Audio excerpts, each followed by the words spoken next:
khususnya beras ya. Kalau kita lihat bahwa ritme kenaikan beras ini konsisten dan pada titik tertinggi. Ini pemecah rekor. Belum pernah terjadi dalam sejarah kita harga beras sampai 15.000. Yang medium 12.400 sampai premium di luar Jawa tembus 17.000. Ini capaian yang cukup berat bagi pemerintahan Bapak Presiden Jokowi di periode kedua dan hampir di akhir masa jabatan tertepa persoalan ini. Apakah masih ada cara yang dapat dilakukan pemerintah, Pak Abdullah? Seperti yang saya usulkan dan seperti yang sudah disampaikan atau dilakukan oleh Presiden, diinstruksikan oleh Presiden, guyur sebanyak-banyaknya di pasar, karena dengan adanya beras yang cukup melimpah di pasar, minimal tidak ada kenaikan, minimal stuck ya. Kalaupun sekarang 12.900 menuju ke 13.000, dia tidak akan naik lagi, stuck di situ walaupun tidak turun.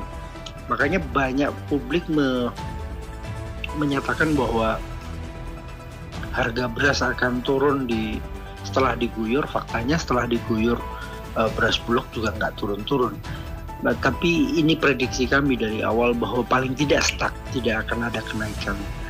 Lebih parah lagi kalau tidak ada guyuran sama sekali di pasar, tidak dilakukan operasi pasar, maka itu akan semakin tinggi dan konsisten naik tingginya. Maka kami mendorong tetap lakukan saja konsisten itu, karena ini tidak bisa instan. Melihat wilayah-wilayah lain yang sedang dalam proses panen, seperti di Sulsel sudah mulai proses panen, di beberapa daerah juga ada yang masih panen. Itu yang sedang kita dorong untuk diperkuat di pasar, sehingga harganya pelan-pelan untuk didorong turun. Kalau darurat sih belum ya. Antisipasi darurat boleh ya. Antisipasi kalau terjadi darurat itu boleh, tetapi kita sendiri pada dasarnya belum termasuk darurat lah. Nah, kemudian mengenai penyebabnya, itu barangkali memang benar yang dikatakan pedagang tadi, ada katakanlah cuaca ekstrim ya, panas yang meningkat terus sehingga mengganggu produksi, dan karena memang diperkirakan oleh para ahli iklim ya, hal ini memang akan berlangsung signifikan, maka berarti akan terjadi berkurangnya produksi padi ataupun beras beberapa waktu mendatang. Oleh karena itulah